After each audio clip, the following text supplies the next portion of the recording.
International base Fécodi, bonjour à tous les fécodistes, bonjour en éparpillés partout dans le monde. Je vois les fécodistes qui me suivent en direct de Matadi, de Auxerre, autour de Kalemi, na Likasi, na Kolwezi, na Bunaganda, na Iziro, na Wacha, na Kisangani, partout.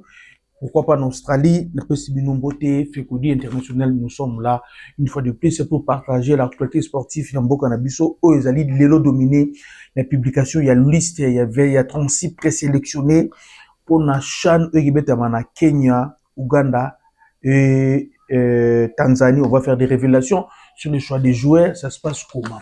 On va également parler d'Idé Boudimbu qui continue à lapider notre argent, notre bon abisso pour faire plaisir, je ne sais pas à qui. Au moment où je vous parle, le ministre Didier Boudimbu, à un niveau à Barcelone, on va parler de ça. On va donner également la situation de certains internationaux congolais et qu'est-ce qu'il faut faire, pour arriver à tirer pas les bons mais le meilleur footballeur congolais évoluant en Europe. Qu'est-ce qu'il faut faire? On va parler de ça, mais avant tout, page noire, la base fécondie internationale informe tous les fécondistes que nous venons de perdre un grand fécondiste au nom de Adonis Ngambani, un grand dirigeant de la fédération handball. Na handball là, bazana ba monsumba yo na coach Abou, na niveau de France, le sénateur Adonis Ngambali nous a quittés. Nous sommes des cœurs au nom de tous les fécondistes. Et Nangaï peut te présenter ma condoléance na biso na famille à le grand sénateur Adonis Ngambali, que son âme repose à paix côté Kounezali, bien que vous allez toujours à côté tirer avec papa Adonis na son aboba sala kana niveau fédération ya handball. Mais il reste toujours un fécondiste. Et aujourd'hui, il n'est pas là. Ça fait vraiment très mal qu'on perde mon tour. Automesana, Kosorula, Automesana, Komonana, Automesana, Kotitoyer, Automesana, Hermo, Kotakine, et Automesana, Hermo, Kolobana, en vérité, à face lorsque ça marche pas. Et je pense que l'Iwana y est servir des leçons. Nabatumsu Batikali, vanité de vanité. Vanité de vanité, que son âme repose à paix. Sincère condoléances na président ya handball, Amos Mbayo et à coach Abou également, un ancien pratiquant handball et un ancien entraîneur. Aujourd'hui, il est toujours entraîneur à niveau, il y a président en France. Et pourquoi pas la femme de tous les handballeurs, Maman Esther Ngaloula.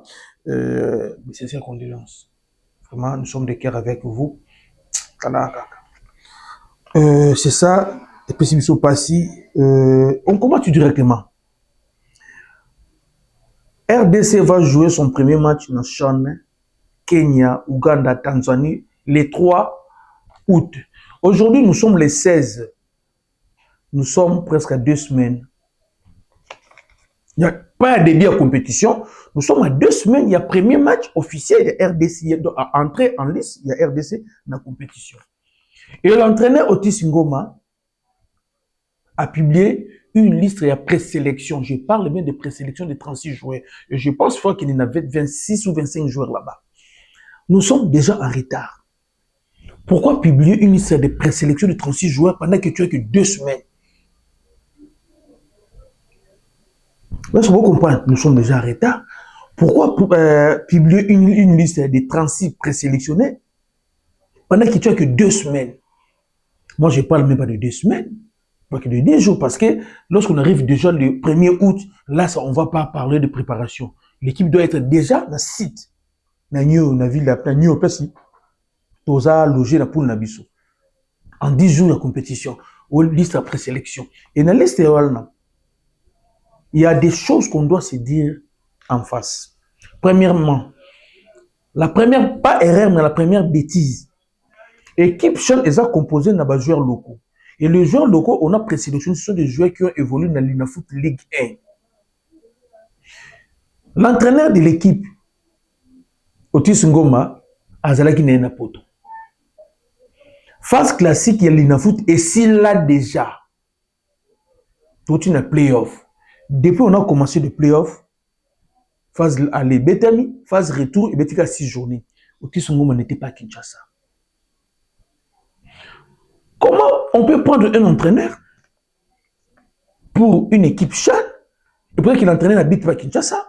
Il entraînait à Kota Rabamatite, à Tela Rabamatite. Vous allez me dire que non, en Europe, Tela Rabamatite n'a niveau poto. D'accord. Mais Bamatite, il est qui n'a TVT. Bamatite, il est qui n'a TVT. Avec quelle certitude et quels critères, lui qui n'a pas suivi le championnat, aille à recruter des joueurs? Est-ce qu'on n'a pas recruté pour lui un entraîneur pour une équipe locale composée de joueurs locaux, mais l'entraîneur, avant de rendre la poto, a une kakakoya. A-t-il même pas performance à un joueur? Or, critère à l'ibossu de la performance à un joueur de club. Pendant le match, tu as phase retour, il y a play-off. Au tissu, on a Kinshasa, a-t-il un match? Ce que yo abimisi liste sur base de quoi et sur base de quels critères? Ça, c'est un. Les joueurs sélectionnés, en fait, les joueurs présélectionnés. Parmi ces joueurs présélectionnés, il y a d'autres, il n'y a même pas d'entraînement parce qu'ils ont contre les bandes en boca. Bon, qui n'est pas bango. Deuxième point. Point d'Ibosso Zali, équipe locale pour les joueurs, comme équipe locale pour les joueurs locaux, on sélectionne quelqu'un qui vit en France, qui n'a pas suivi performance de la joueur de la club tout au long du championnat. Vous voyez, on a une équipe nationale pour 10 jours, c'est 12 jours. Ça, c'est une bêtise à l'Ibosso. Deuxième bêtise. On a présélectionné 36 joueurs. Pendant que parmi les 36 joueurs présélectionnés, il y a des joueurs qui ont déjà des copes Liban dans beaucoup. Troisième bêtise. Le meilleur gardien, il y a édition où il y a l'Inafoot. C'est Joël Bassadila, le gardien des les Aigles du Congo. C'est lui le meilleur gardien. C'est lui le meilleur gardien. Il a dépassé tous les gardiens. Il y a un critère au fond, garder une équipe nationale, c'est lui le meilleur gardien. Son club est devenu premier. Il n'a pas tremblé devant Mazemi, il n'a pas tremblé devant Vekle, il n'a pas tremblé devant Idmana, il n'a pas tremblé devant Maniemenu, il n'a pas tremblé devant Lupopo, ni Simba. Et les gardiens là, Bokatiye. Beaucoup de gens ont aimé Bapoula. Aimé Bapoula, c'est l'internel remplacé à Kidiaba. Si Aimé Bapoula, de plus de 40 ans d'âge, il était bon, il n'allait pas quitter Mazima qui est Don Bosco. Vous laissez le meilleur gardien à championnat pour qu'il nous soit gardien, l'équipe est venue 5e, 6e.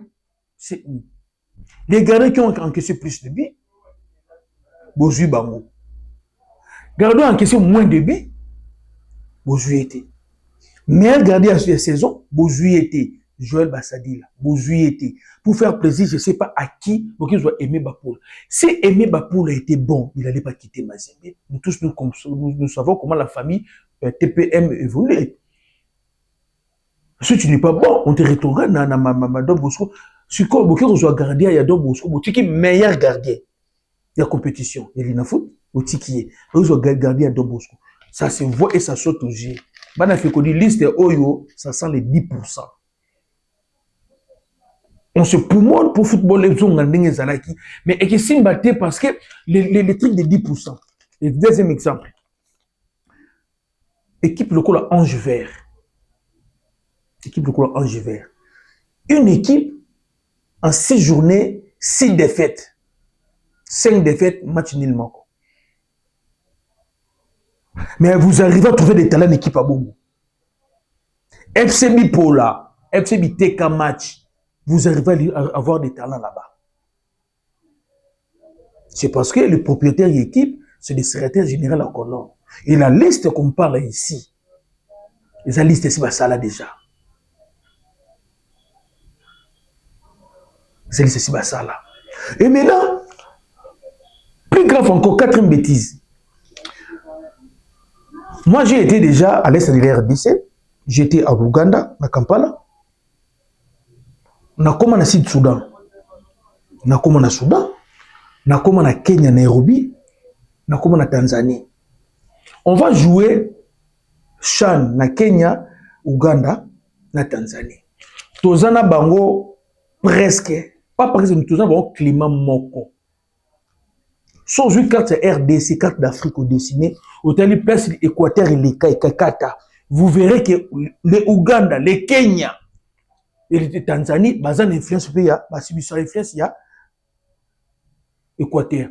Toza climat tropical, biso na toza climat moko. Bandiko nangai. Tokobeta na Kenya, autour de climat moko. Mais on préfère aller ça cause la préparation na Algérie, autour de climat moko té. Où en sommes-nous? Tout cela pour mourir bimara na kesa l'état, ba kin ko Kabola, ndeba misan ko Kabola.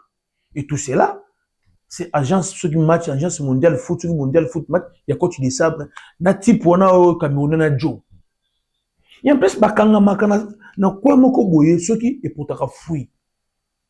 Le part d'amba au côté kuna. Fiasco. Guimou Kasbakene préparation côté kuna. Algérie ils ont porté biso bonheur té na préparation. Pourquoi vous kanga manamo? Papa inscrit. Nathan ou etikali. Stage bloqué. On peut prendre les joueurs, babimba en Ouganda. Nous sommes à 2 pas. Il y a Kenya. On peut faire Kampala. Nairobi, na bus, on le faisait. D'ailleurs, moi, je conduisais de Mombasa. De Mombasa, ti Kampala, dans voiture. On peut faire ça. Et te diminuer les dépenses. La vie en Ouganda se trouve moins cher qu'en Algérie. La vie en Ouganda se trouve moins cher qu'en Algérie. Et les hôtels en Ouganda se trouvent moins cher qu'en Algérie. Si vous arrivez à trouver une chambre, si vous arrivez à trouver une chambre de 75 000 ou de 90 000 shillings, $30, vous verrez qu'ils ont un Maya Lili, Maya Moto, Wi-Fi, il y a Kitoko, hôtel Kitoko en Ouganda. Et les mêmes hôtels là, ceux qui sont en Algérie, ça va nous coûter de 50 à $60. Mais en Ouganda, on peut prendre ça à 25 à 70 000 shillings. Pourquoi au Kenya, quand on dépasse un bon, on a place où nos joueurs ont un problème avec le climat. Balongo a na malili, ba ke koulé na climat mususu. Na fait balongo a na tout na RDC na climat na biso moi. Ba ke koulé ba na climat mususu na Algérie. Après, non on peut ya Méditerranée que beta bango. Après ba ko zonga na Kenya. Na moi mususu. Ça c'est quoi? Les jeunes ne sont pas des robots. Lorsqu'on parle de la professionnalisme, le professionnalisme, ne pas de professionnalisme, il faut qu'on ait l'aspect nous surtout. On ne peut pas aller comme ça la préparation dans la zone Oyo et ils ont un climat mon côté, n'a pas ce compétition qui est bêta. Tout ça, c'est parce qu'il y a un groupe de gens à complicité dans le ministère du sport. Parce qu'on a besoin de quoi dans l'État. Tout ça, première étape, il y a la préparation qui est à Kinshasa. Et puis, on va à Algérie. Papa, on n'a pas le temps. Pourquoi d'abord sélectionner 36 joueurs? Parce qu'on n'a pas le temps. Il faut d'abord avoir, il faut seulement avoir 36 à 25 jours, 26 joueurs. Il faut tout pour ça, les blocs, pour Kati sur Ganto, pour Tanzanie. D'ailleurs, la Tanzanie, c'est pas une partenaire, bien, la Tanzanie. La Tanzanie, déjà, on va voir les joueurs, qu'on s'habitue, qu'on s'acclimater déjà dans le même climat. Parce que Tanzanie, Kenya, ils ont un climat moko. Ils ont un mode de vie moko. Et en plus, l'ambiance qu'ils ont déjà, il y a débit, il y a compétition. Tout ça, c'est parce qu'il y a un groupe de gens, comme cette équipe nationale, Kok Balia Lirabambo, en commettant des bêtises à répétition. Et les choix des coachs Otis Ngomba, un entraîneur qui vient en Europe, vous lui donnez une sélection à 10 jours de compétition. Qu'est-ce que vous attendez de la sélection? Les bêtises commises. Vous attendez de nini? J'aimerais que Moutoumorote a fait un Otis Ngomba. Mais notre chose est que nous compétissons. Même nous, même moi, je vous parle, nous avons vraiment des sous vraiment motivés au Kenya. Nous avons motivé. Parce que ce que je vois comme dans la liste Wana, la façon dont on a composé la liste Wana, ça sent les 10%. La liste où ça sent les 10%. On ne peut pas laisser le meilleur gardien tournoi. Pour vous, gardien, vous aimez Bapoula, je pense, Aja Solo, il y a Bala Rose dans 40. Parce que Aja Solo aimé Bapoula Rose dans Ajini. Donc, côté Wana, le Parchan, on peut si ma vie n'a toujours regretté. To regretter non makasi na liste nous bosali wana et na ba programme bosali wana je peux cette confiance. Nous déplorons seulement que mbongo ka kezo kende. Likolo ko improviser de mon équipe n'a plus de part d'âme oyo. Et peut-être 2 fois Coupe du monde. Et simba les sociétés. Léopard Dame, 7 dernières journées, 5 défaites. Victor Momotini Moko. Et pourtant, bah, talent aux gens on ne peut pas perdre trop pour le rapport. C'est parce que l'équipe, Léopard Dame, ils ont considéré improviser. Guimou Kassa a quitté le U20 parce que il a qu'est-ce qu'il a improvisé l'équipe. Toujours qu'on improvise. Donc Guimou Kassa c'est parti. Qui a remplacé Guimou Kassa? Toujours qu'on improvise. Toujours d'improviser. Au niveau de la fédération, on a que des gens qui veulent voler l'argent de l'État en utilisant les enfants. Au niveau du ministère, on a compris que dans le on a mis sur la chaîne sur le ministre des Sports. Premier à Pefking et Pefking Lifting. On va payer 20 000 $, 2 000 $. Équipe championne de lifting, atteinte professionnelle de ville de Kinshasa. Et Pefking Lifting, eux, bimsa ba litimba casquette. Eux, bimsa ba sato sur mutubi le jalma. Ba sao mokili, ba papa ka koko, ba papa ki bongo, ba papa kembo. Ba ya zola, ma tout le monde zola rumba, biscotte mbala. Et Pefking wana premier na ngozo 2 000 $. Pendant que les 44 millions qui peuvent na Monaco là-bas, ceux qui on appelle ça, na Barça. Na Barça, qu'on a bien dans le latin, il y a réchauffement, il y a entraînement, il y a réchauffement. Ce qu'on a tenu, Barça a chauffé, car on a bras cassé.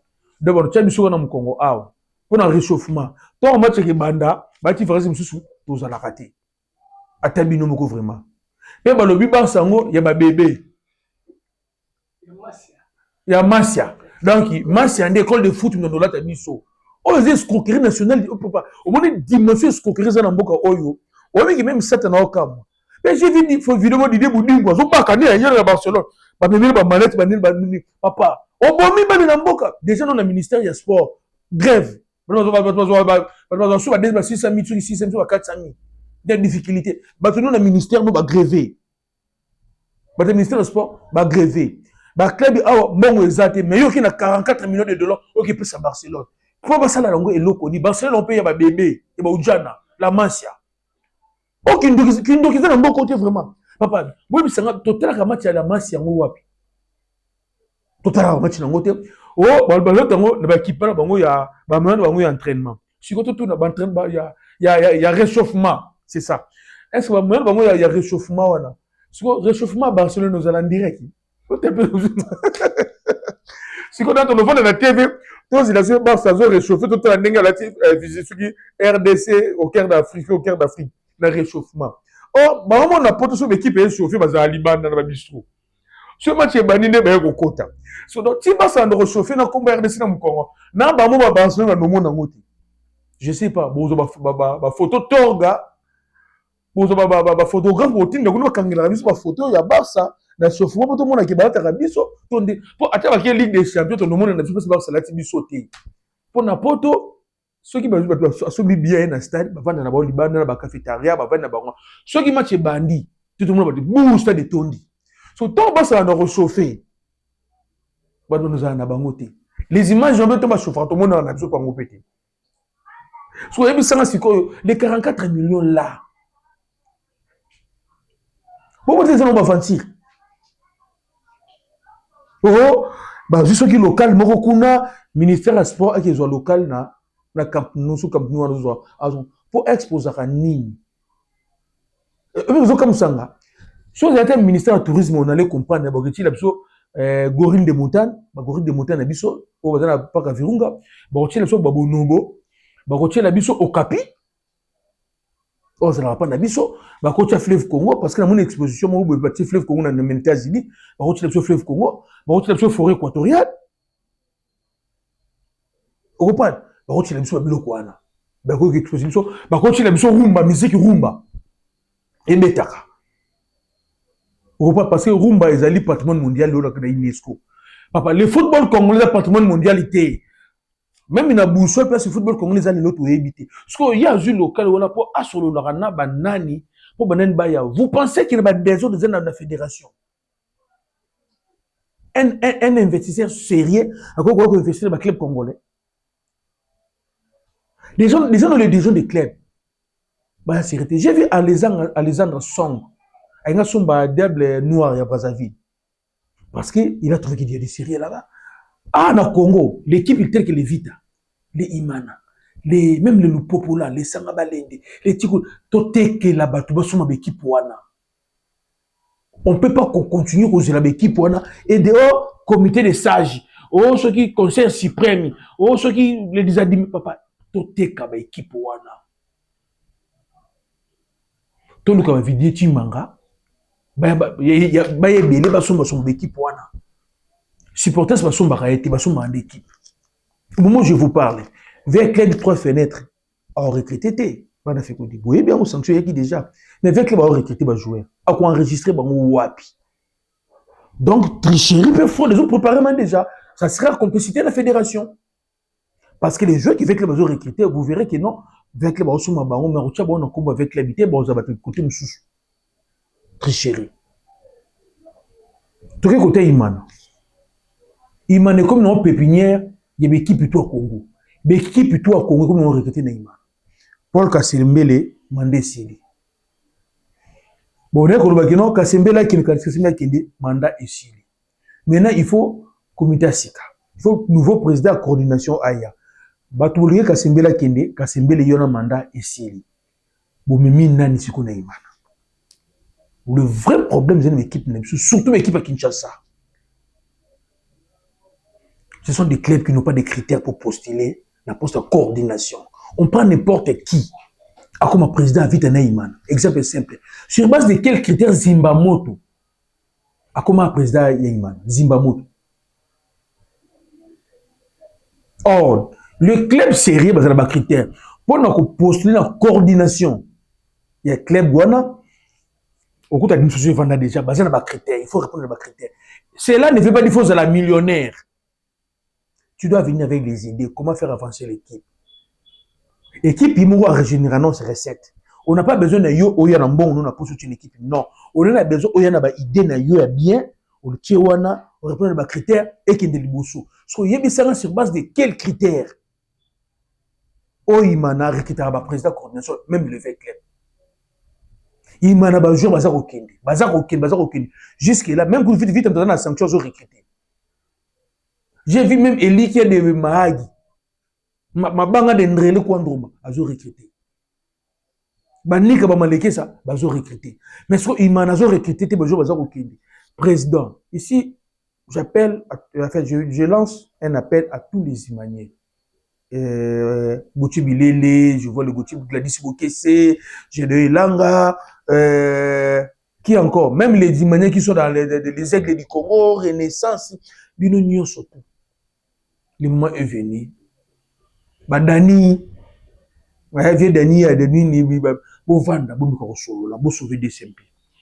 Bon donc il a Imana, quelqu'un qui va venir avec les idées pour faire avancer Imana. Bon mais maintenant Imana, Moutou azana mandat politique qui t'est. Bah tu as mandat politique. Ils ont FC Kabasel. Ce que le régime est changé, toi le monde a posté, bah qui marque équipe. Vous comprenez? Les lots nous pour yonner et comme on voit tout Moïse n'a pharaon. Bah sous Moïse ils ont c'est mission ici plutôt. Vous comprenez comme nous tout Moïse n'a pharaon parce que les gouverneurs Jacques Kaboula et ici à Kinshasa, nous on n'arrive pas à recruter parce que bailleur de fonds, il y a un gouverneur à Kinshasa dans le politique. Nous pouvons comme bloqué. Namoni sanga balende pe kuna lisusu, ba moi ministre finance. Papa ba ori mani pe gouvernement. Ceux qui bénissent dans le boursu que sous le dirigeant et les supporters, vous devez comprendre c'est quoi le football. Une équipe Nabino. Il faut avoir des critères pour poster la coordination. Il y a club. C'est pas question il faut y avoir un bon. Il faut continuer à critères. Une équipe Nabino. Il faut avoir l'équipe Nabino. Moi j'étais déçu lorsque j'ai vu que les véhicules bien.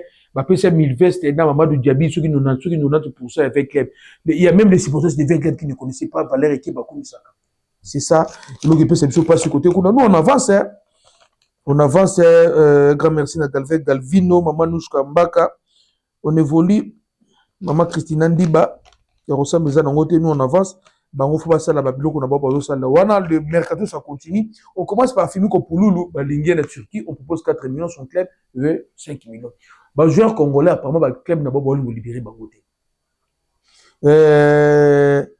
Noah Sadiki, son intégration dans Sunderland, déjà dans les images, on a bien. Noah Sadiki a aussi une mission. Je pense, on va parler ça. Nasuka, il y a Arnaud Lusamba, Bazou qui est en Turquie. Wissa et Liverpool a s'est renseigné sur Wissa. Ça, c'est l'information. Il y a Lelo. Liverpool a s'est renseigné sur Wissa. Au cas où Basombi Alexandra Iskate, Wissa a commis deuxième choix là-bas. Mais le problème avec Wissa maintenant, ce sont clubs qui ne veulent pas vendre Wissa. Parce que même Bohemou, si tu es à Manchester, à s'entraîner qui un peu fort. Troisième B a repris les entraînements. Inongo Baka est libre de tout contrat. L'équipe Naye, Gilles Aoka a reçu sa contrôle médical à niveau en Tchok, en Belgique. Félicitations. Dans le jeune Gilles Aoka, félicitations à yo. Pour la Belgique, bonne chance. Okende tabeta na équipe ande mudeme kimboka na beta ko beta ndenge avadongo kindate parce que avadongo ko kinda kenda tso petit loto ye barati na ndenge do ka zonga ne Congo to ebite ni lekele kuna RDC Sénégal. Aujourd'hui, on commence à avoir des joueurs pour rivaliser avec qui on peut rivaliser Sénégal. Aujourd'hui, Habib Diarra qui est un maître joueur au Sénégal, nous également on a nous à Sadiki bazana un club moko. Et Noah Sadiki n'est pas le seul dans son Sunderland. Noah Sadiki a Zana Ezekiel Mayama, 20 ans. Il y a Timothée Pembele, 20 ans. Noah Sadiki, maintenant, on a 3 Congolais dans Sunderland. Habib Oyo, Misaka, sur le Sénégal. Maintenant, il va composer Père Noah Sadiki. Vous voyez, donc c'est juste une question, il y a management, les joueurs, nos joueurs, ils ont un bon talent.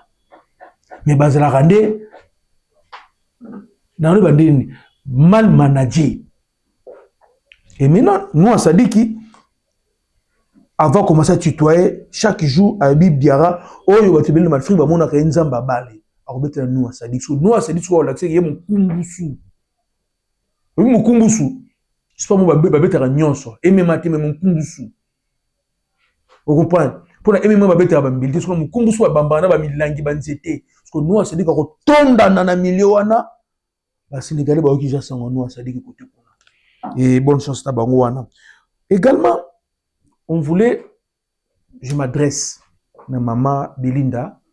Maman Belinda, notre fédération qui a matérise Meleki. Donc, on confie sur M. Belé était à part qu'on harmoniser l'administration, non, l'élection Salama. Mais tout Sengina yo et loko moko. Aujourd'hui, tu comprends de l'eau comme les binationaux, tous les gangs de gauche à droite, ils ont été contactés et séduits par les autres binationaux pour être une équipe nationale. Au moment où je vous parle, il n'y a aucun binational qui a toujours une équipe. La majorité, ce sont les joueurs. Comme qu'on joue rôle qui ambassadeur pour les joueurs. Vous comprenez? Beaucoup de gens qui non, surtout ni bango, ngai c'est bakambu mtabeti langali solo, na solo la na bakambu, surtout ni moi c'est Kakuta mtabeti langali solo, surtout ni moi c'est Wissa, surtout ni non, oh non, c'est Dylan, surtout kaka bongo. Oh, y compris juriste Kaimbi. Bon ça la musala kitoko. Maintenant nous on Sadiki akikuta deux Congolais, on a écouté Ezekiel Maemba na Timothée Pembele, les deux jeunes là de Sunderland en première ligue, bazana éligible pour la RDC. Donc, il faut coach Kosolulano wa Sadiki, Kopesano wa Sadiki mission à Kosolulana Bango. C'est comme ça que les Sénégalais, les Ivoiriens font l'équipe nationale à Bango. Bastar, il y a club, Bastar, il y a équipe nationale, il y a comment contacter les joueurs. Et Bissopé, il y a toujours chance pour nous avoir des joueurs dans l'équipe nationale, pour nous coûter dans le club. Net, oui, ça n'engage à Zanano, na plateforme Wada. Anthony Milan Bazakuna Fasolo parce que Paris Magoma Fasolo la peine Fasolo la Nawissa. On a tenté avec les ambassadeurs Aziz Makoukou la même son Malungate l'équipe nationale. Itoto Nzimwaka. On a contacté les ambassadeurs, on a mis avec les ambassadeurs, on a compris que les ambassadeurs bazouaka un financement de la fédération T. Et mission longue comme biaisé et limité. Alors comme on a des joueurs qui jouent dans les mêmes clubs de joueurs Wana. dans les mêmes compétitions de joueurs. Pourquoi pas utiliser les joueurs qui convaincre les joueurs?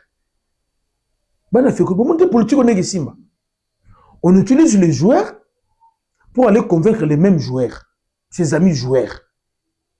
Une fois on fait appel à un entraîneur, entraîneur intervenir, à peaufiner une stratégie.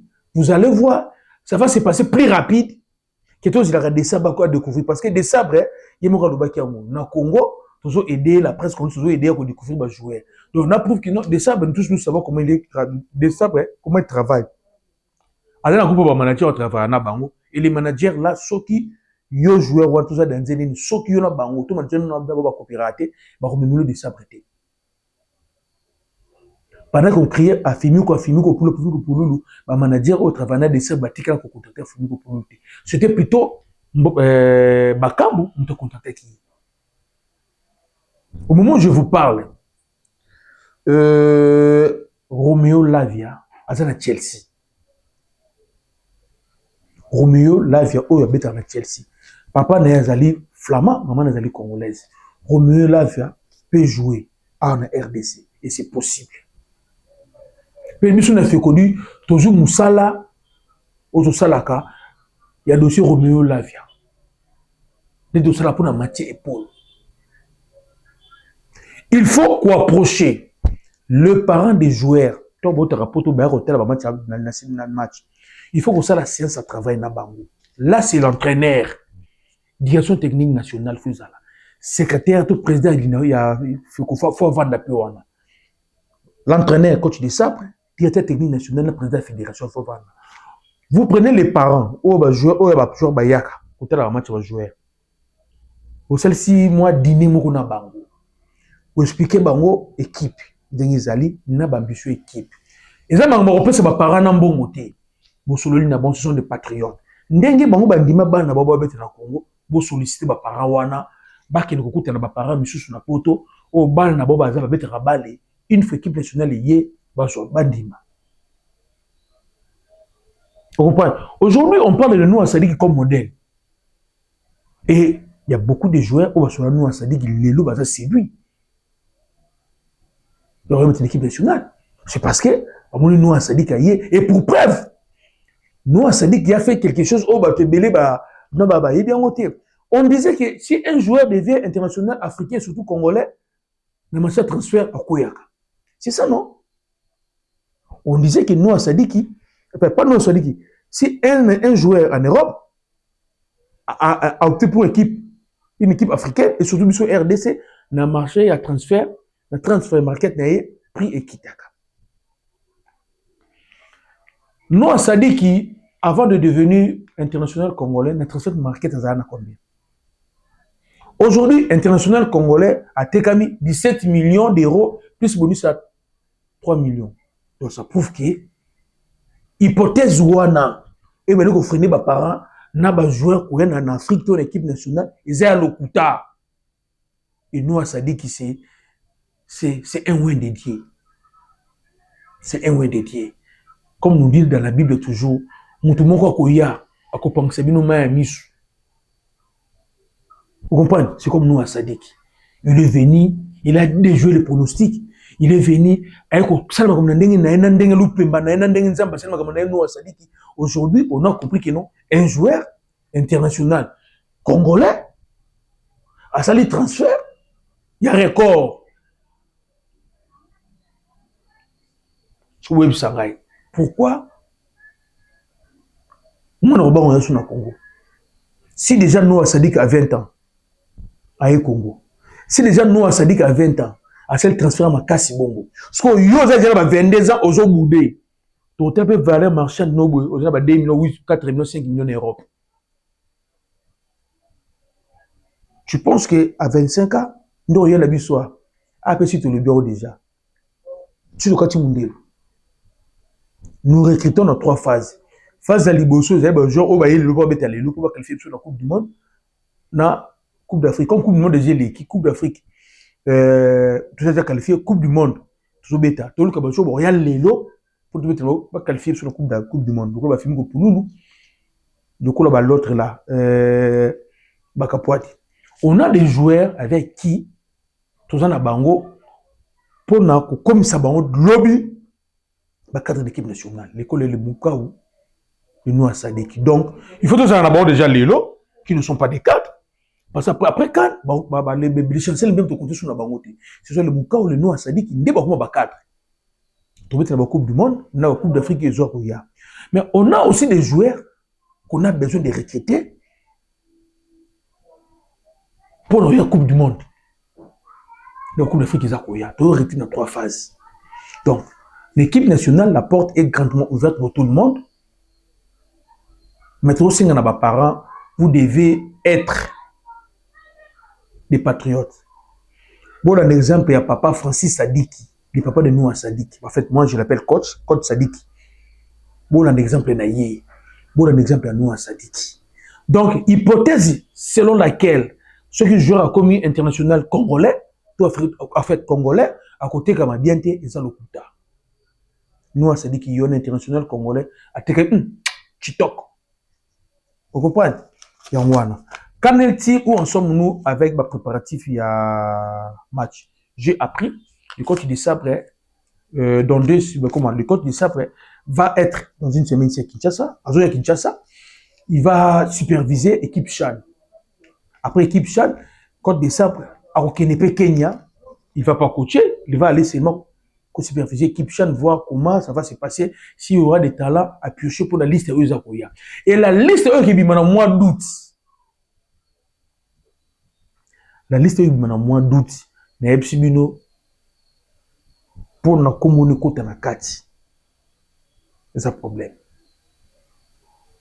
Tant dans l'Obaka, oh, Fekodi, il y a encore 2 nouveaux joueurs.